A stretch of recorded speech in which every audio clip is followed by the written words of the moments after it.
Rostini ayturing aka, nima bo'lgan o'rtalarda? Nasib bo'lsa men unga uylanmoqchiman agar. Yashirmay aytsiz barin sir bo'lib o'rtada qolardim. Men u haqda hamma narsani bilay imkon qadar. Rostini aytsam men senga nima deyishga hayronman. Nimayam derdim baxtli bu omad senga bratishka. Ishon sen gaplash uka, chunki men ham bir gumonman. Rosti hayronman hozir u haqda nima deyishga. Balki u o'zgargandir hozir boshqacha qarashi. 1,5 yildan beri ko'rganim yo'q uni daji.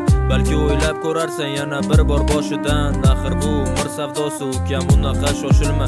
U yomon qiz emas u, ozgina ko'ngli bo'shlik qilib balki xiyonatlar qilib qo'yadi. To'g'ri tushunish kerak, axir u ham hali yoshda. Lekin o'sha yosh deganing bizdan ko'p narsa biladi. Tushunmadim bratan, nima demoqchisiz xos? Ukam xafa bo'lmasan so'rading, javob berdim. Uylanmoqchimisan unga, omadingni bersin bos. Uka hayot saniki, endi men nima ham derdim. Men uni sevaman bro, o'zingiz tushunsangiz kerak. Kechirimli bo'lish kerak, axir chunki biz erkak. Mayli ukasan so'rading, men prosta berdim javob. Lekin u qizni labidan hech qachon o'pmagan, xo'p?